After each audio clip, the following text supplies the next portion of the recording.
નમસ્કાર. ચાલો આજે એક બહુ જ રસપ્રદ બોધકથા સમજીએ. શીર્ષક છે ગંદુ તલાવ. હવે નામ સાંભળીને કદાચ એમ લાગે કે આમાં શું હશે, પણ હું કહું છું જરા થોભો. આ સાધારણ લાગતી વાર્તાના ઊંડાણમાં છે ને એક બહુ મોટું રહસ્ય છુપાયેલું છે. તો ચાલો એક સવાલથી શરૂઆત કરીએ. થોડો વિચિત્ર લાગશે પણ વિચારવા જેવો છે. શું પાણી, હા પાણી, ક્યારે સ્વાર્થી હોઈ શકે? મતલબ કે લોભી કે પછી આત્મકેન્દ્રિત? તમને થશે કે આ કેવો સવાલ છે, પણ આ જ સવાલ આપણી આજની આખી વાર્તાના કેન્દ્રમાં છે. તો ચાલો હવે સીધા વાર્તામાં જ જઈએ. વાત છે બે નાના તળાવોની, જે એકબીજા સાથે જોડાયેલા છે. પણ એમની હાલત તો બહુ જ ખરાબ, એકદમ દયનીય છે. જરા કલ્પના કરો આ તળાવોની. પાણી એકદમ સ્થિર, જાણે કે વર્ષોથી હલ્યું જ ના હોય.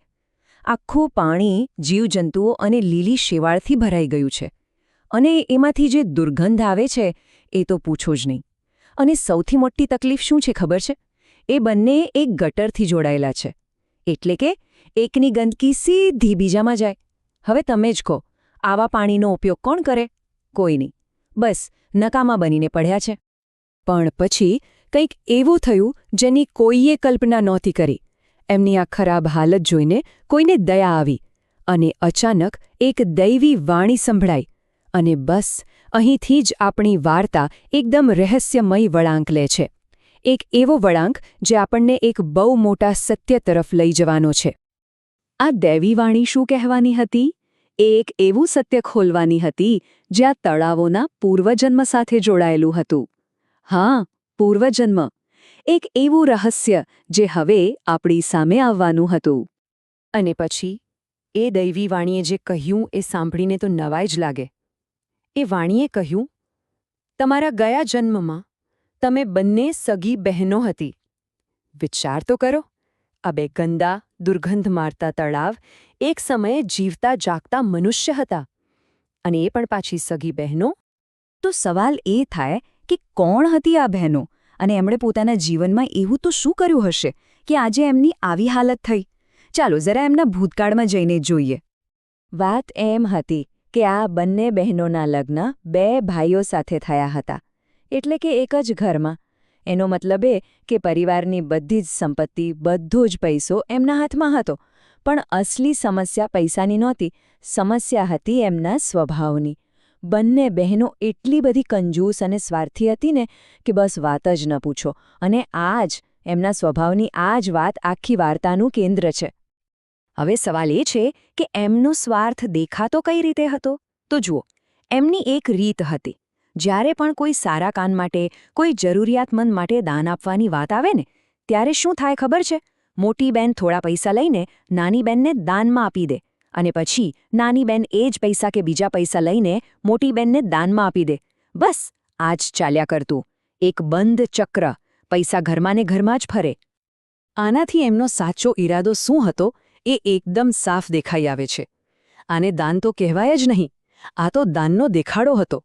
એમનો તો બસ એક જ હેતુ હતો કે બધી સંપત્તિ, બધો પૈસો પોતાના જ કબજામાં રહે, પોતાના જ ઘરમાં રહે. પૈસો ક્યારેય પરિવારની બહાર જતો જ નહીં. બસ એક હાથમાંથી બીજા હાથમાં. દુનિયાને બતાવવા માટે કે જુઓ અમે કેટલા દાનવીર છીએ. અને આ વાત આપણને એક બહુ જ મોટા સવાલ પર લાવીને ઊભી રાખે છે કે તો પછી સાચું દાન કોને કહેવાય? અહીં જ આપણને સ્વાર્થ અને સાચી સેવા એટલે કે પરોપકાર વચ્ચેનો મોટો તફાવત સમજાય છે. તો જુઓ તફાવત કેટલો મોટો છે. એક બાજુ છે આ બહેનોનું કામ, જેનો હેતુ શું હતો? બસ પૈસાને પોતાના ઘેરામાં જ જકડી રાખવાનો. અને બીજી બાજુ છે સાચું દાન, જેનો હેતુ શું હોય છે? ગરીબ અને લાચાર લોકોને મદદ કરવાનો, જરૂરિયાતમંદોનું ભલું કરવાનો. એક ક્યાં અને બીજું ક્યાં? આ તો જમીન આસમાનનો ફરક છે. અને હવે વાર્તાનું જોડાણ અહીં થાય છે. પેલી દૈવી વાણીએ આગળ કહ્યું, તમારો એ જ સ્વાર્થી સ્વભાવ આજે પણ તમારી સાથે જ છે. જેમ તમે પૈસાને પકડી રાખતા હતા, એમ જ તમારું પાણી પણ બંધિયાર છે. અને તમારા એ સ્વાર્થી સ્વભાવની જેમ આ પાણીમાંથી દુર્ગંધ આવે છે. જે આપી શકવાની વૃત્તિ ન હતી, જે બધું પોતાની પાસે જ સાચવી રાખવાની આદત હતી, એ જ આજે આ સ્થિર, ગંદા, દુર્ગંધ મારતા પાણીના રૂપમાં દેખાઈ રહી છે. તો આખી વાર્તાનો બોધ શું છે? શું શીખવા મળે છે આપણને આ બહેનોની કથામાંથી? સ્વાર્થી જીવન જીવવાનું પરિણામ શું આવે છે? આ વાર્તા છે ને આપણને સ્વાર્થની એકદમ સચોટ વ્યાખ્યા આપે છે. સ્વાર્થ એટલે શું?